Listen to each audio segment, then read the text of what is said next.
Welcome to the immortal hills. Thank you.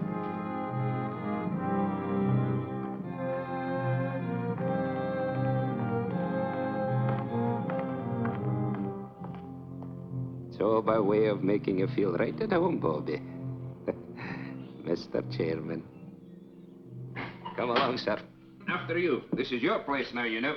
Of course. It isn't as if you was any stranger here, Bob. Yes, but somehow this place all looks different to me. Like I never saw it before. Well, maybe I never had to. It's cold as an icebox in here. Oh, that thing hasn't worked in years. Cement holds the wet, you know, makes the air a wee bit Christmassy. Won't bother you none once you get down to work. I'm not sworn in yet. Oh, that's only for show, sir. Now, let me see if I got the list of committee men right. First, Chairman Robert Kraft, yourself. Mr. Honiger, Treasurer, your Uncle George, Secretary, and of course Mr. Trowbridge and Mr. Bates, making 5 in all, right? Right. If you can find me at any time, my dwelling straight across the boulevard, opposite the gate. Makes it nice, living so close to my work. Now, would you like to see the sights, sir? Give the roof a chance to catch the heat. Mm-hmm. If you care to make a tour, it's a bit warmer outside. That's quite a map. Oh, yes, sir. That's a map of the entire cemetery, down to the weeest speck of dust. Here we are, and here's my shed with the row stone, and there's the gate you come in. Certainly kept it up to date. There's a new mausoleum on there already. Aye. Oh, yes, sir. This map's going to be a big help to you, Bobby. Suppose you got a customer and you want to know what ground we can show him. This is where the map comes in. One look and quick as a wink, you know who's where and what's what. It's them pins that makes it so easy. The black ones stand for the ones that is already there, and the white ones for them as has made their arrangements for the future. Now, for example, here's my place. Lovely, isn't it, Bob? There.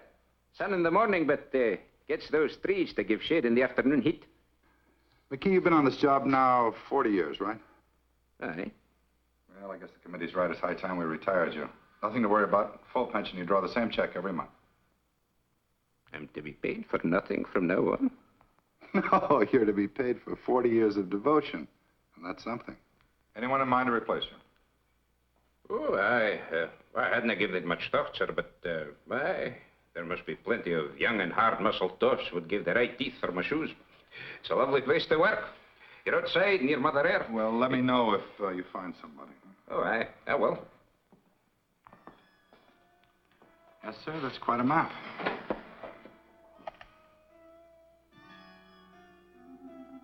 Pardon me, sir. I just wanted to show you where we keep this in case of emergencies. No need to worry, though. We haven't had none yet. Oh, you expecting visitors, sir? No, but that sounds like Stu Drexel. Oh, aye. Drexel and Pretty Beth Paris. Did I hear they was promised? Looks like they're hitched. She finally caught me, Bob. Bethy, many happy returns of the day. Stu, that's a great place you picked for a honeymoon. Oh, marriage has made me conservative. How about it, Mrs. D? Can I carry you over the threshold? I still don't think it's so very funny. I think it's positively awful if you really want to know the truth. Oh, Bethy, don't be that way. What's the trouble? How would you like to get a cemetery plot for a wedding gift? Now, Bethy, you know Pop never meant it for a present. It's just a formal, legal sort of thing. You see, Dad left part of my inheritance in trust for when I got married. One of the provisions was that myself and my wife had first-class accommodations here at the Immortal Hills. Doesn't cost us a cent, but we have to buy the plots before the bank will let me have the cash.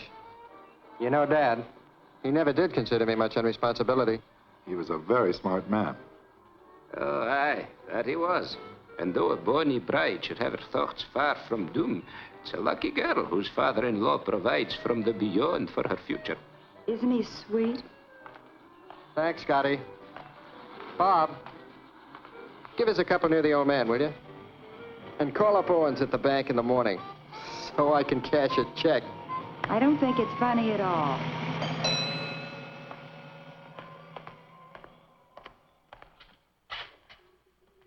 From the last administration, sir. Folks get a wee bit rocky when they come out here sometimes. Best to be prepared. Down the hatch.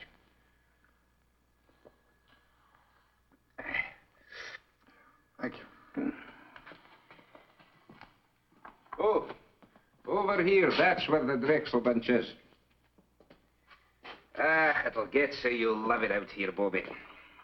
It's a fine and green and lovely place. A fine place to slip away from the cares of the world. Slip away and live a wee bit.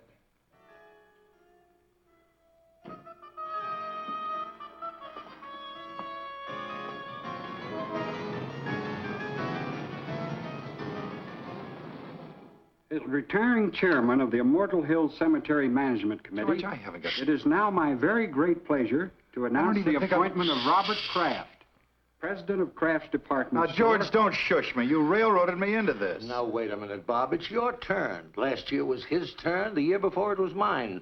Nobody refuses to take the chairmanship. Pardon us, Henry. President of Kraft's department store. Why? Nobody ever has. It's just not done, son. Well, can you give me one good reason why I should take over the management of a whole big cemetery when I'm up to my neck in my own business? As retiring Hold it. Of course I can. Tradition. Particularly for us Crafts. You always harp on dignity, honor, prestige. Well, how do you think we got it? Because your great-grandfather, your grandfather, and your father served on every community project, board, and committee that was ever created. They served for free, but they did it for business. That's what a fine family has to do in this town. And you can't refuse to do it without losing a lot of respect from our customers. And another thing, it's just not done. Well, pass me over till next year. I'm up to my ears. Bob, do you realize you're talking about only a few hours a month at the most? McKee, the caretaker, handles everything. All you do is show up once a week and sign the checks. It's getting late, George. Proceed, Henry. Raise your right hand. Well, what about Bill Honiger? Raise your right hand. Do you, Robert Kraft, swear to discharge the duties and responsibilities of this office faithfully and completely to the utmost of your abilities? I do. Congratulations, Bob. Thanks, Mrs. Trowbridge. Thank you, Uncle George. Okay, Miss Lane, you can put through his calls now. Thank you, Mr. Watson. I'll ring him for you now. Hello. There's a guy named Watson on the phone. Says it's urgent. You know him? Of Olds and Watson? Olds and Watson, you know. Oh, the undertaker. Swell. Hello. Well, thank you very much, Mr. Watson. I'll do the best job I can. Yes, sir. Oh, you're kidding. Well, sir, don't worry about it. I'll take care of it myself. I'll be there within an hour. Yes, sir. Thank you. Well, what about this ad? Have to wait. I'm sorry. Well, now, call McKee. You don't have to go up there every time. This is different. Somebody prominent? Stu Drexel and his wife. Stu and Betsy. No.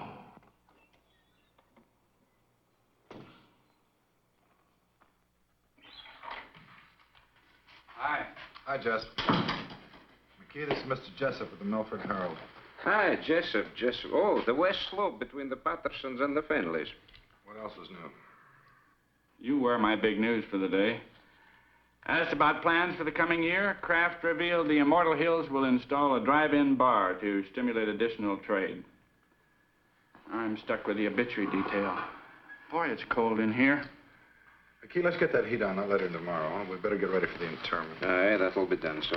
And you better change the Drexel pins. Black instead of white. Oh, they already got black pins, sir. Oh, who changed them? Well, now, the last I remember was the very day they come out here to give you the order, and you stuck in 2 pins. Yeah, I guess that's right. I must have picked up the wrong color. Hmm? Well, nothing. It's just a little weird, that's all. What? Well, the kids came out here right after they tied the knot. They bought a couple of plots. Stu was complying with some technicality in his trust. And it was all very cute. We had a couple of laughs. And afterwards, I jabbed 2 pins in the map, white pins, I thought, just to make it official. And I hear today they've been killed. And the maps had them on the blacklist all the time. Okay, so what? Well, nothing. It just made me feel a little eerie, that's all. I think he means he marked the young couple for death, sir. Yeah, I guess that was it. That must have been the feeling I had. Well, it's funny what'll go through a guy's mind, isn't it? Do me a favor, McKee. If he starts fooling around with those pins again, be sure he stays away from the west slope, between the Pattersons and the Finleys. Indeed, I will, sir. Hi, Annie. What are you doing out here? I had a luncheon date, but I was stood up. I know a nice little place down the street. I just might take you up on that. I won't hold my breath. George told me about Beth and Stuart, and I just had to see you. Made me think how lucky we are just to be alive and together.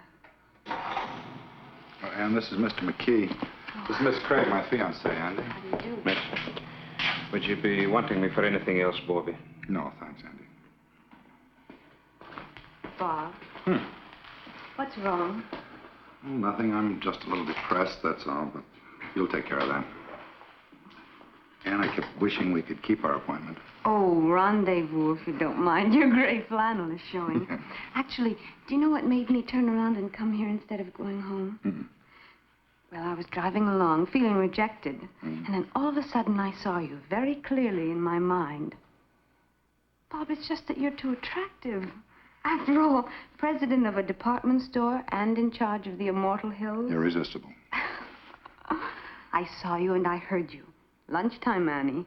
That's what you said distinctly. Lunchtime, Annie. Well, I can do better than that, I hope. Oh, you did. You said, I want you. And I need you, and a whole lot of lovely things I'd be embarrassed to repeat. Yeah. You know, just about the time you were seeing me, I had you on my mind. That's amazing. No, I mean it. And I don't blame you for not wanting to repeat what I was thinking. We better go to lunch or get married. Or I can just as easily join Jess at that little spot down the road he spoke of. We regret the management does not permit exchanges once the merchandise has been purchased. Then I'll freshen up.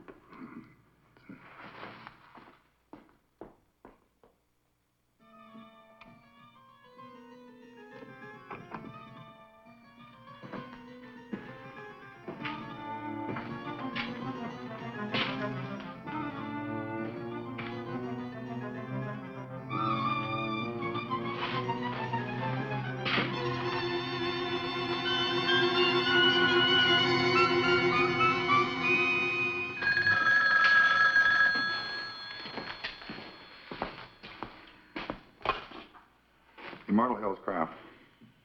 Hi, Carl. No, terrible. No, I'm sorry. The funeral's been confined to the immediate family. Yeah, all right, Carl. I'll see you later.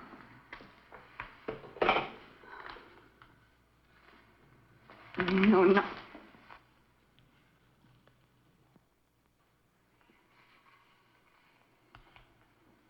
Yeah, you're right. What? You're right, we are lucky to be alive. Be with each other. Come on.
Hey ho, nobody home. Eat nor drink nor money have none. Still, well. Hey, Bobby! Be happy. Hey ho. Ah, I picked the Strexel stone for glass. Fine and rich and swirly. I'm a granite man myself. Bobby! Bobby! I've got a surprise. Found your replacement. Oh, well, no, not yet. But I'm scouting the countryside. This is far sweeter.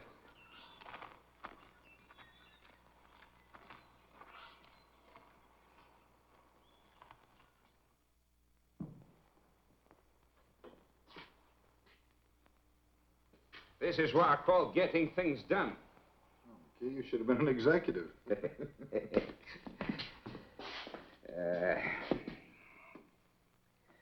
Hey, best take off your coat, Bobby. You'll be getting overheated. Fairly quiet this week. Only one passing. Now, if you'll just sign these.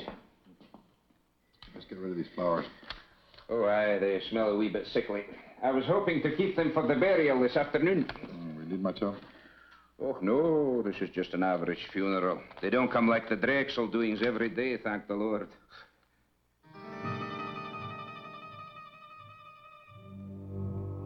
McKee, this bill for W. Isham.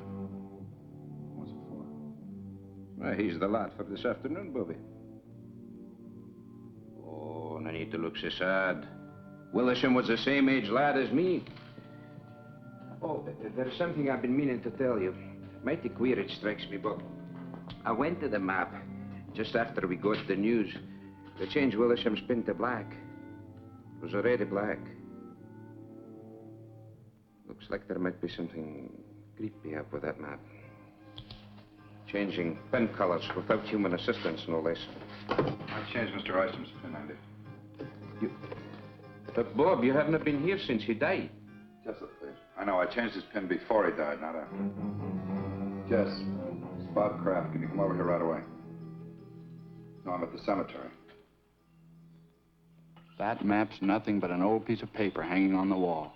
All you do when you stick pins in it is to make holes in the paper. White pins, black pins, safety pins. It doesn't make any difference, see? Well, look, it's unfortunate that it worked out this way, but coincidence is a part of everyday life. Some are funny, some are pretty odd, but this one isn't even good enough to make the back page of the shopping news. That's all it is, Bob, coincidence. Yeah. You're right, Jess. Thanks. That's okay. Sometime when I've tied on a real headbender, you can do the same for me. What's your trouble? Well, nothing, but I've been through all this before. The grass, and the quiet, and that sound. I never knew what it was. It's the sound of a name being cut into a headstone. Yeah, I've heard of people who thought they'd been through the same bit before in their dreams. I think it's even happened to me. What would you say if I told you this happens to me regularly? Ever since I was a child. Sometimes as often as every other week. I'd say you were sensitive or exaggerating. Third floor sportswear, 9280 gross. Compared to 8500 as the same date last year. Basement sportswear. I'm going to call Bates and Honegger and Trowbridge right now and tell them I'm quitting. Don't worry, George. Nothing drastic will happen to the store. My mind's made up. You mean mixed up? I've lived in Milford all my life, and I can't remember any man who ever let that place get the better of him. Why, when I was chairman, I'll bet I stuck the wrong colored pins in that thing a dozen times. If I ran out of one color, I used the other. You've only been down there a couple of times. George, I put black pins in the map for the Drexel couple the day they were killed. Now, I didn't think anything of it at the time. And then I took a white pin out of the map quite at random, and I put a black pin in its place, and today I find out the old man it belonged to died during the week.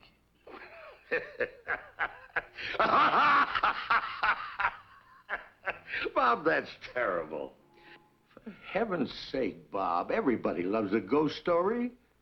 Where's your sense of humor? You don't really believe that stuff you're telling me, do you? No. But I still think I may be learning something about myself.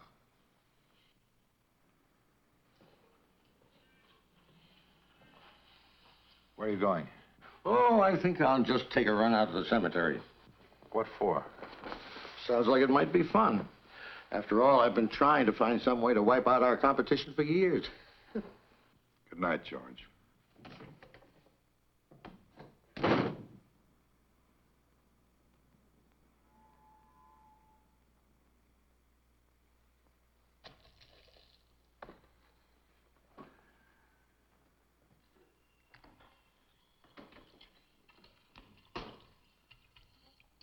Want to take my car? All right.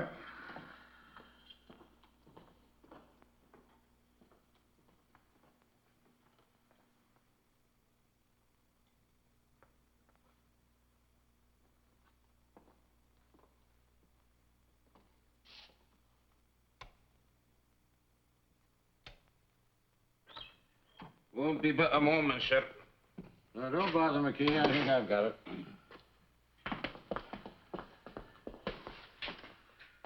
Oh, that'll be all, McKee. Is everything all right, Bobby? We'll see you later, Andy. Well, the place hasn't changed a bit since I was chairman. A few more pins in the map. Black ones. White ones, too. Sit down and relax, Bob. I think I can get this whole thing cleared up for you. What are you going to do? I'm going to convince you that there's nothing out here for you to worry about. George, let's forget this. Bob, I said I'm just going to convince you. Well, George, suppose you took Henry Trowbridge's white pin out and put a black one in its place, and tomorrow morning he turned up dead. It's not a chance. Well, I know not a chance, but suppose by some weird coincidence it happened. Now, it's happened to me 3 times already. I deal strictly in facts, son. I don't go for this coincidence bunk. But if Henry Trowbridge even looks a little peaked tomorrow, you can resign and I'll back you up. Now, Henry Trowbridge, let me see if I remember. George, I just mentioned Henry as an example. Now, you're not going to use him. Why, Henry's as good a choice as anybody, considering he directly preceded you as committee chairman. Wait a minute, George. You better let me put the pin in. If you do the honors and nothing happens, it won't be quite as conclusive. By all means, let's not diverge from the established pattern. But I'll have you know, I was no slouch when it came to pinning the tail on the donkey when I was a kid. No reflection on Henry. Go ahead, Bob.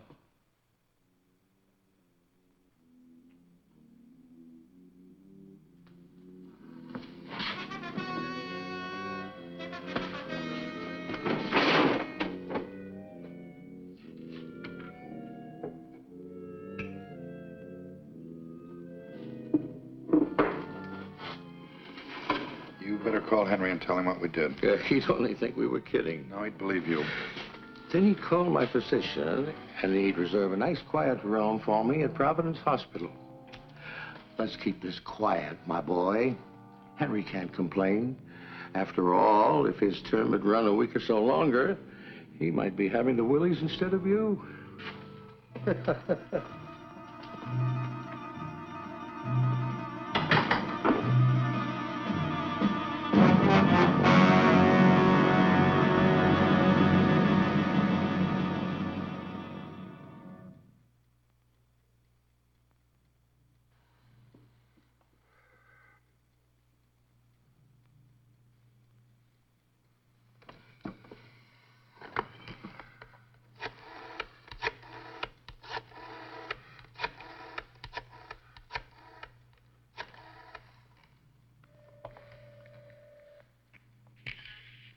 Hello, Miss Trowbridge. This is Bob Kraft. What are you doing up so late? Nothing serious. I just meant to call Henry earlier and it slipped my mind. Put him on, will you? Or if he's watching the movie and enjoying it, ask him to call me back during the commercial. No, Bob, just hold on and I'll get him. He's upstairs reading in bed, but I'm sure he's not asleep. Well, I hate to disturb him. You just hold the wire, Bob.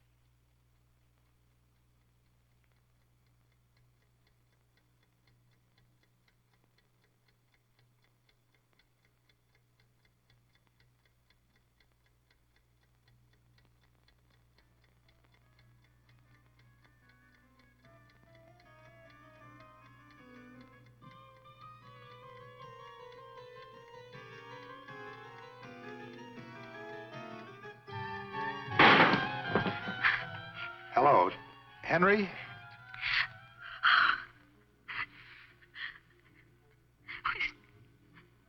not breathing, Bob. I've got to call a doctor. I understand. I'll hang up right away. I'm terribly sorry.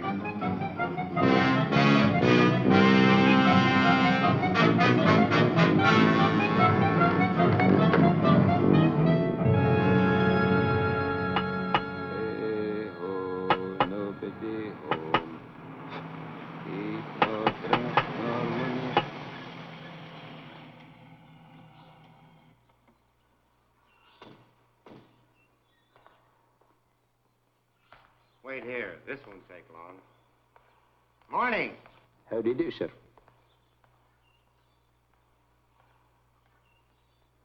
Well, I don't understand it. Jess said he'd be here in 20 minutes. Lieutenant Claiborne? So that's it, huh? Sure big enough. There are the black pins, eh? We're particularly concerned with these four. Isham, and the Drexel couple, and now Trowbridge. Let me get this straight, Mr. Kraft. You say that every time you stick a black pin in the map, people turn up dead? That's right. Well, go ahead, Lieutenant. You think I'm a crackpot, and I hope you're right. I just want to prove it beyond a reasonable doubt.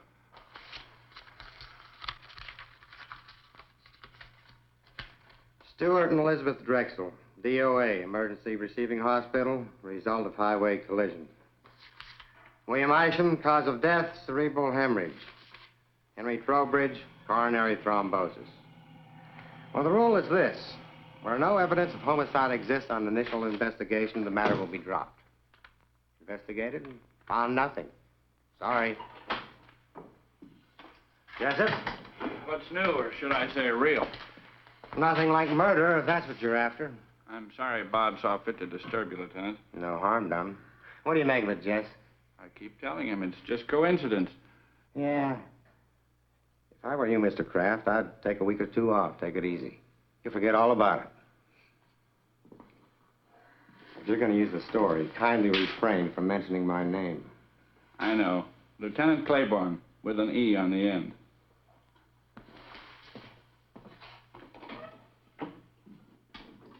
Boy, I think 4 deaths could appear so flimsy to a policeman. You never should have called the police. Claiborne's one of the best. Any other guy might have looked for a big, heavy book to throw at you. Yeah, maybe you're right. On the other hand, maybe that thing's dangerous. Really dangerous. Or maybe the element of danger is in a man. In me. Bob. Is there something different about me, Jess? I'm really beginning to wonder. Hey, buddy. If there is anything to this map bit, don't go blaming it on nameless forces. Maybe somebody's trying to scare you. Could be you got an enemy or two.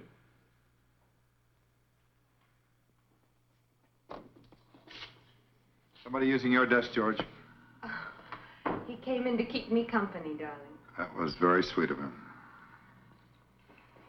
Oh, darling, you must be dead tired. I'm all right. No sleep, and then to have to go back I'm out all there right. again? There's no crime in needing a good rest. George, I've got some correspondence to take care of. I've already taken care of your mail, and I took the liberty of making reservations for you. Flight 33, leaving for Miami at 5:45. My pal Sanford owns one of the finest hotels on the beach. George, thanks anyway. There's nothing I'd rather do, but I can't possibly go now. Bob, I gave you my word. If anything happened to Henry, you could resign. I talked to Charlie and Bill Honiger, and they understand completely. It's all fixed, son. The situation's changed. Until this thing's cleared up, I'm not about to resign. Oh. And when you tell the others, ask them to meet me here in my office, 7:30 tonight. Awfully short notice. The committee can't just ignore what's happened. I guess you're right. Darling, And I'm sorry, I didn't mean to snap at you. now why can't you resign? Well, because possibly something real, unreal, I don't know, is waiting to kill one of us every time I jab a black pin into that map. Bob, if you're talking about Henry Trowbridge, the poor man died of a heart attack. Heart disease is the country's #1 killer. Maybe not in Milford. Oh, Bob, you can't mean that that map is literally killing people? No, Ann, maybe it isn't the map. Well... What about the other day? You saw me, you heard me. Lunchtime, Annie, I want you, I need you. Bob, I was obviously trying to bring a little romance into our very dull and dismal lives. No, Ann, don't try to deny it. I now. do deny it. Bob, I love you. I'm not in any sort of occult thrall to you. Hey, can't you take a joke?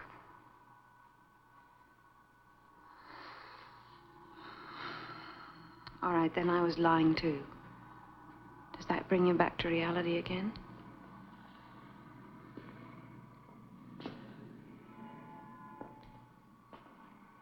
Bob, I think we better take advantage of those plane tickets. George's Mr. Sanford's could be best man. The offer's awfully attractive. I love you so much. And if you're going to cry, do it someplace else.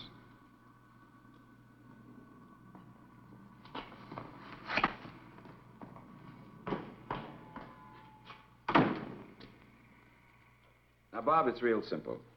We're willing to play ball with you. If you want to remain chairman of this committee, we wouldn't think of trying to dissuade you. Because we have confidence in you. Full confidence. All the confidence in the world, Bob.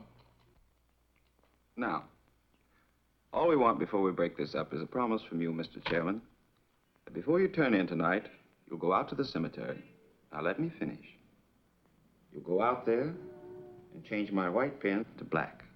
And Charlie's and George's. Just as simple as that. And then go home and go right to bed. No, sir. You're not the committee, Bob.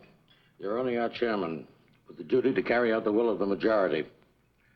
We feel that you should do as Bill said, because it'll put an end to this business once and for all. Otherwise, we'll do the resigning right here and now. Well, let me sleep on it. Let's all sleep on it. I don't think you people realize what might be involved here. Motion defeated. Tonight. Well, your devotion to the principle of majority rule moves me deeply. Okay? Good night.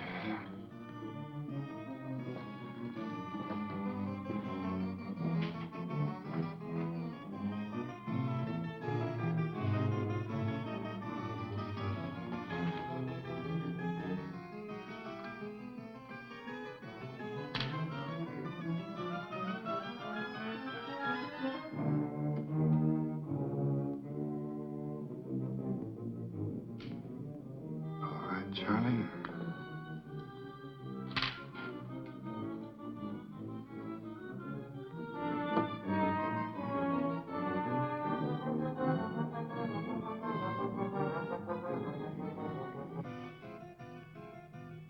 Here goes nothing, Uncle George.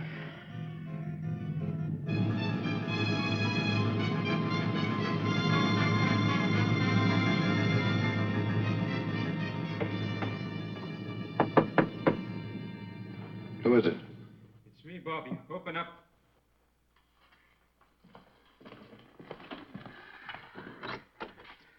I seen your car lights from my window driving through the gate, so I come running. You needn't have bothered McKee. You put in a full day already, and I'll see you tomorrow. No. Bobby, please. Bobby, listen. When you locked and bolted this place, I said to myself, now there's a man who knows his business.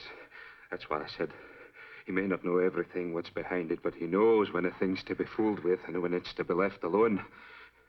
There's nothing to fear with a man like Bobby Kraft at the tiller. That's what I said. Well, that's fine now. You run along home and don't worry about a thing. Nothing's going to happen to you. No. Please. Bobby, lock this door again and send yourself home. Or else, who can answer for what may happen to the whole miserable lot of us? It'll have to be open sometime. If I don't do it, they'll get somebody who will. Good night, Andy. Good night.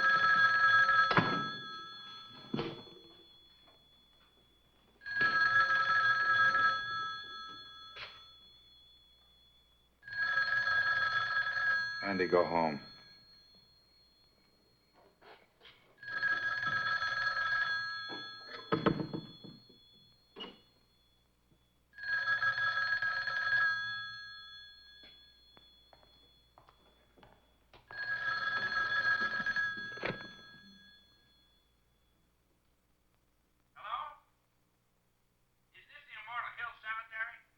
What do you want, Jess? Bob?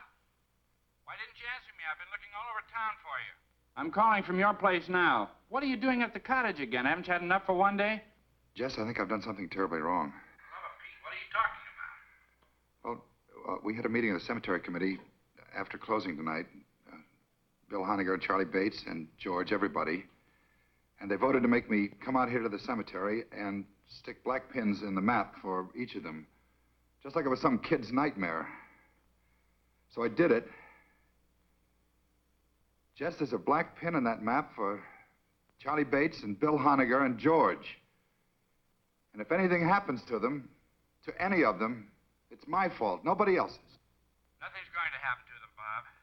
As a matter of fact, I think they did you a big favor. I've never heard of a coincidence involving 3 people dying all at once. By tomorrow at this time, this whole big worry of yours will do nothing but a lot of hot air. Well, I hope you're right, Jess. I guess there's nothing for me to do but see this thing through.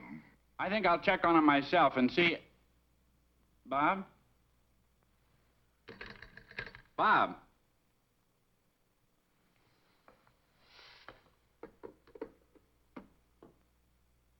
Honegger, Bates, and George.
Lieutenant Claiborne, please.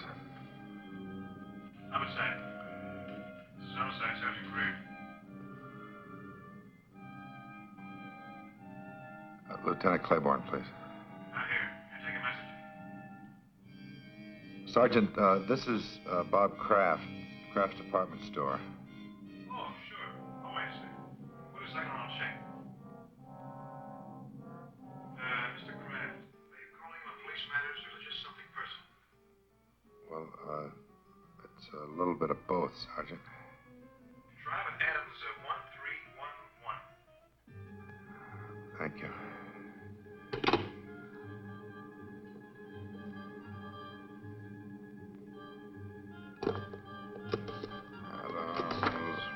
Adams 13.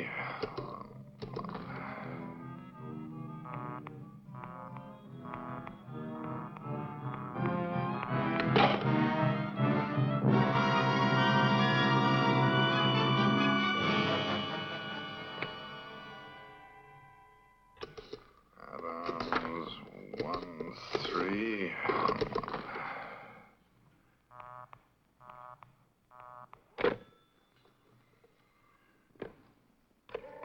Adams 1311.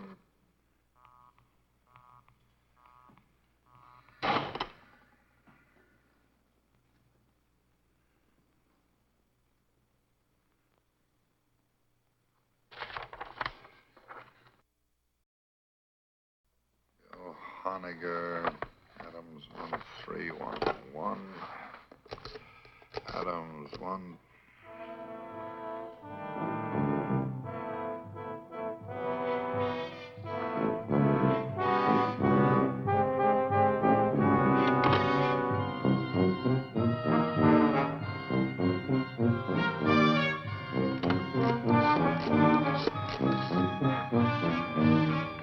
Give me homicide.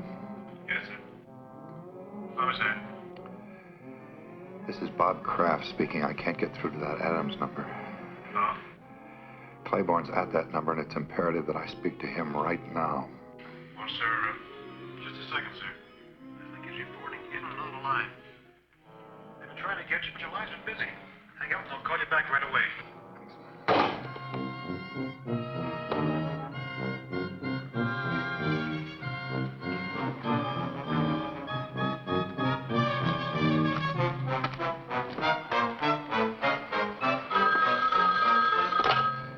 Something happened to Bill Honiger. Hello. Yes, Bob. Jess, I'm expecting a call from Claiborne. Hang up. Call me back in 10 minutes. Claiborne's with me. Let me talk to him. He's not here now. What's wrong, Jess? Bill Honiger's dead. As soon as I found out, I routed Claiborne out of the sack and filled him in on the whole wild story. We were over at Honiger's in 10 minutes with 2 squad cars detailed to cover Charlie Bates and your uncle. How did Honiger get it? Well, he didn't. That's the trouble. What? Poor guy just dropped dead. Nothing out of the ordinary. Bates? Charlie Bates? They found him in his apartment. Say it. No homicide. He just stopped breathing. George? George, yeah. I called and told him about Honiger before I left for Claiborne's. By the time the police got there, George had already left. Well, they'll find him, Bob. Don't worry. I'll be waiting for word about George. Let me know.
followed our wishes to the letter.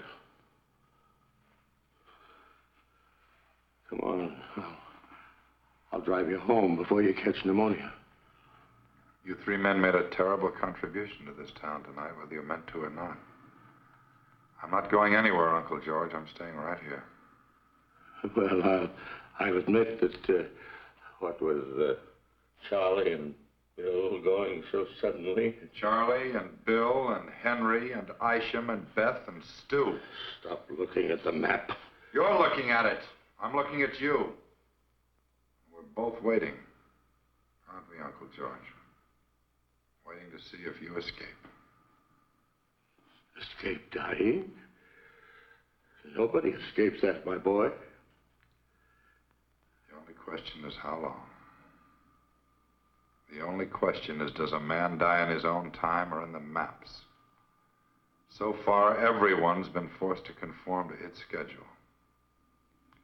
Everyone but you.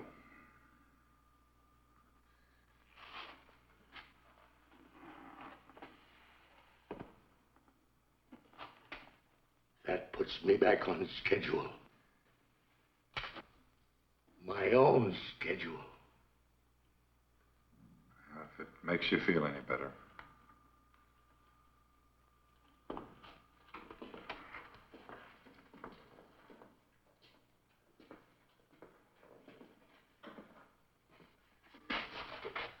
Let me tell you something. From now on, if you want to see me, you're going to have to come down to the store. I won't make another special trip on your account. The next time I see you, George, we'll both be right here.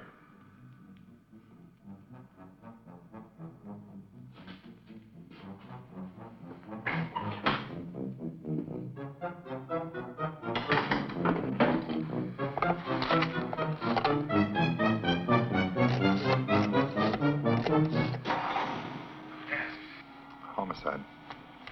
Homicide. This is Robert Kraft out at Immortal Hills. Bourne speaking.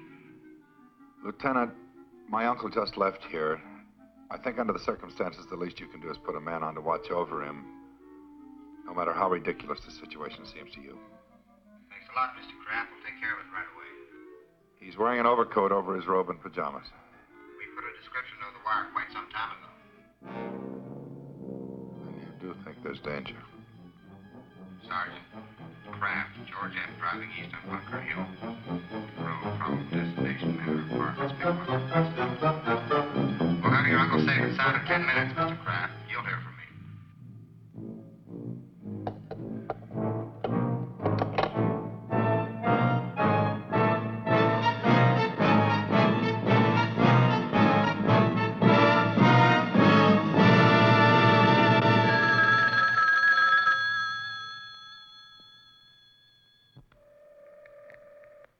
Are you sure your uncle was out there tonight? You didn't just think you saw him? I told you he just left here. That was 2 hours ago, and no sign of him anyplace. I put out on all points after the first hour. He's not on the road, and he's not home. Hold the wire, Lieutenant.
better come out, Lieutenant.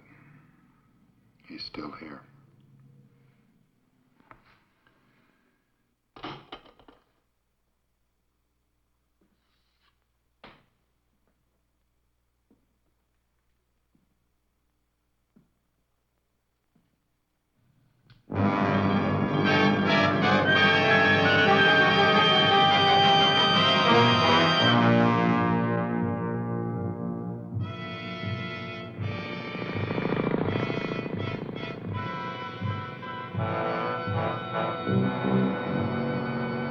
Where have you been all the day? Randall, my son. Where have you been all the day? Andy! Someone. I've been out hunting, mother. I've been out hunting, mother. Make my bed soft, mother. Make my bed soon, for I'm sick. Andy!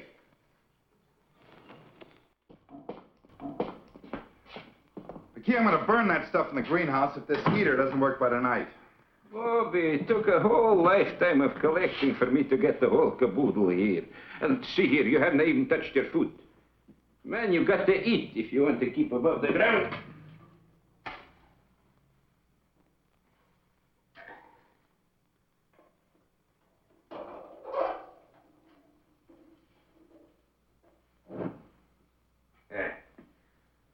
Lights for me, Bobby. Of course, I can't answer for what happens after sundown.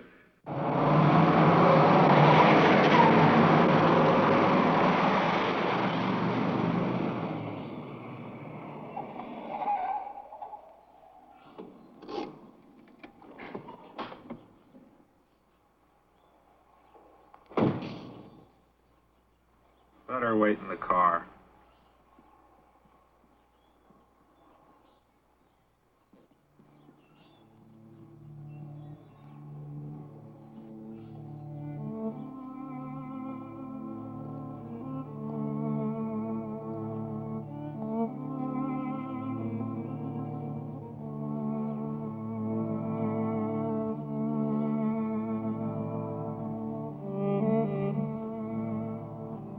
Irresistible. Aren't I crazy? Completely. I'll never change, I'm afraid. Annie, I'll see you later. Bob, please. I take it back. What? That day in the car, I did see you and I did hear you. I really did. I should never have denied it. It's all right, Annie. I'll see you later.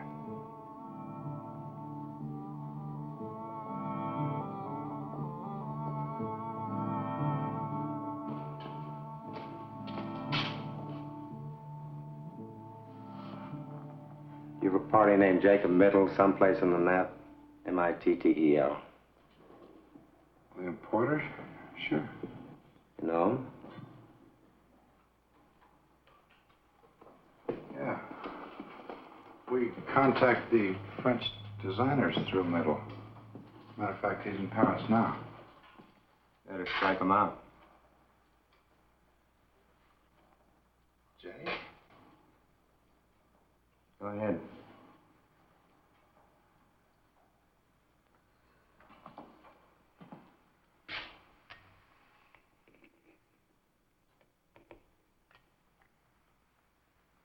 How did he die? He isn't dead. At least not yet.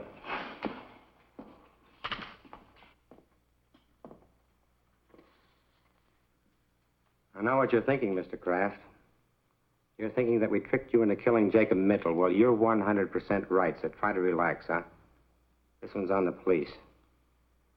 You see, Jacob Mittel's in the prime of life. No previous major illnesses, no record, life expectancy, exceptionally good. And he's in Paris with all that ocean water to protect him from this mess. Up until now, all the deaths have been confined to the local area. If it strikes somebody on another continent, then we've really found something. I knew I should have gotten rid of those pins 4 days ago. Even the map, the whole thing, out. What I want to know is, what are you going to tell the district attorney is responsible for these deaths? We gave this case a real full-dress investigation, Mr. Kraft. Questioned you and all the other suspects and witnesses until the point of comedy. Found nothing. No motive, no opportunity, no suspect, no crime, no weapon.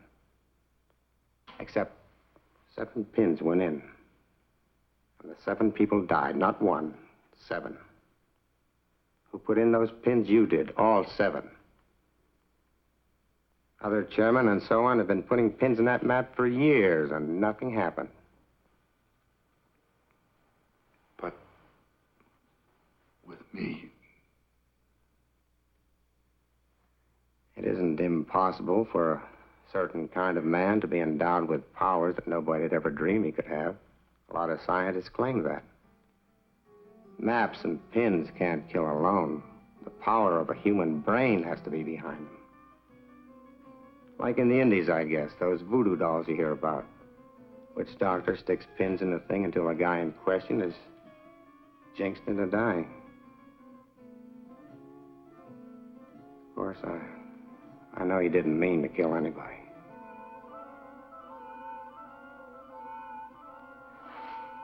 I have to get back. You'll hear from me the minute we get word.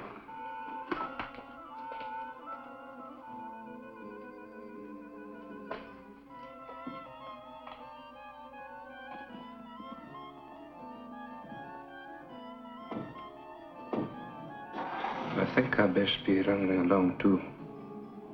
Bob. I think so.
Destroyed them.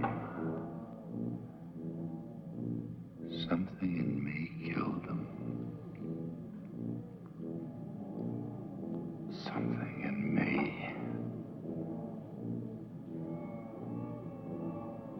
But I couldn't refuse the job.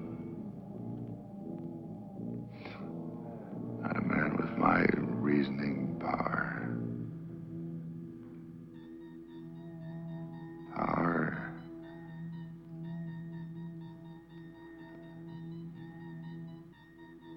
If I have the power of death using the black pens, then I must have the power of life using the white ones.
This is the cemetery. That's right. This is Rosamund Middle. Rosamond, I don't... Yes? Can't you hear me? This is Rosamund Middle. Jay's wife. Rosamond, yes. Just received a cable, Bob. Can't you hear me? He just received a cable from Paris, France. That's right. I'll read it again. Regret. Jacob W. Middle died in Hotel Royale. Body awaits disposition. Signed American Embassy, Paris, France. He died there. Died in Paris, France. Died. Jacob W. Middle. Impossible.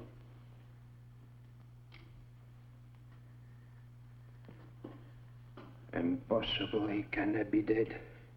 What? What? You still think that thing's the killer? Or your own puny power, Mr. Chairman? The only power you or that map ever had was me, so far as killing goes. You marked them for death, Mr. Chairman, but who did the deed? Andrew McKee. Oh, Andy. Why? You and your high and mighty committee, turning out a man with 40 years of service on the grounds. 40 years. I told you, Andy, a full pension. It isn't cash what keeps a man going, lad.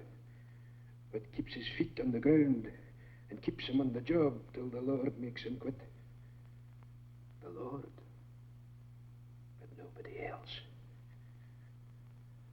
This is my hills, my lands, my activities. Aye, we come a long, dark road to put this gun to your head, Bob. Andy, we never tried to take anything away from you.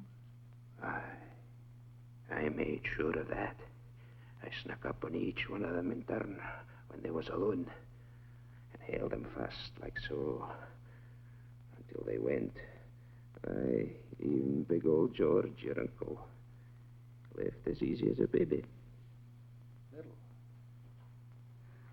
That doesn't explain what happened to Middle. Middle's dead. Will you stop that confounded talk, man? That map's not but a doodad. You fool.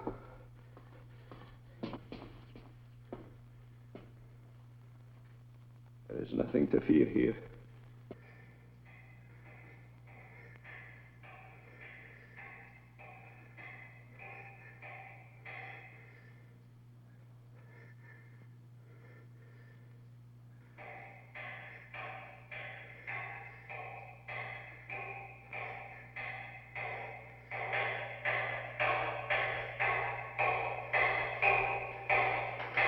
That map.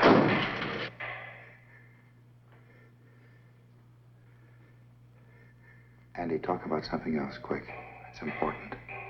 We're finished with talking. Finished you are with maps and pins black and white. Talk about something else, I said. It's important right now. Talk about anything else. Now.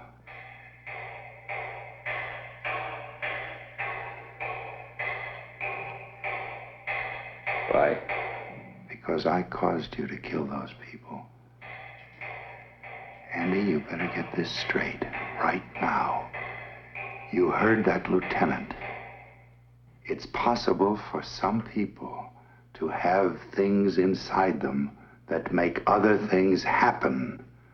Nothing is impossible for a man like that if he thinks about it hard enough. I know you, Andy, you're no killer. I made you do it. You talked me into killing them?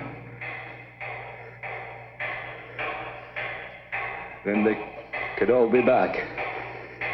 Andy, I never knew it. How'd you come for that? That noise. Can't you hear it?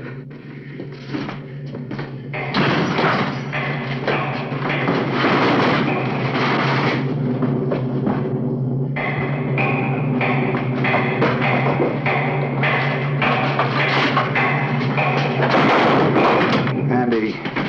Andy, stop. There's nobody.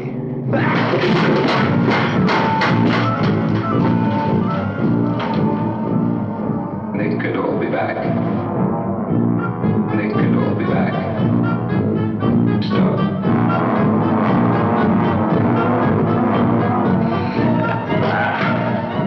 Don't take me, sir. Go away. You should have stuck in the white men's fort. But now it's too late. Too late.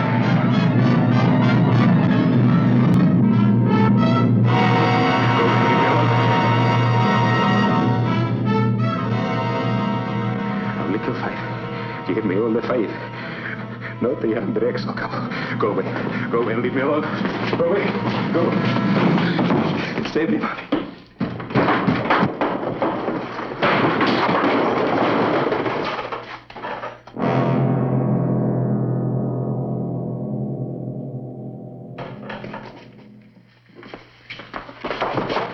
He's dead, Lieutenant. All right, forget the normal procedure. Get him out of here.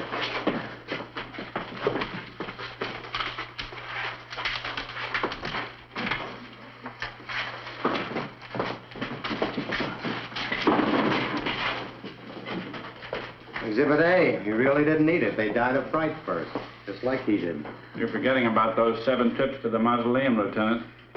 7 bodies, 7 trips. They helped. Lieutenant, Jacob Middle died in Paris. Well, that was a plant, Mr. Kraft. Middle's all right. Sorry we had to put you through this, but it was the best way to make McKee come out in the open. Mrs. Middle stayed up all night at headquarters, waiting for us to call in. Our radio car is posted just outside. We signaled her to phone you and tell you that lie about her husband. Am I getting through to you, Mr. Kraft? Well, not quite yet. We watched him, Bob. He actually managed to unearth all 7 of them. Wonder what got into him. It was those white pens.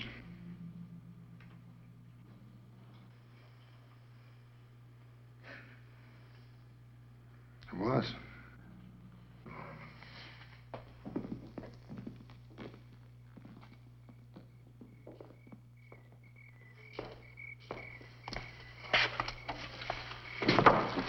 Annie, I've lost my overcoat. Oh, where? Which one? I'll get it. No, never mind.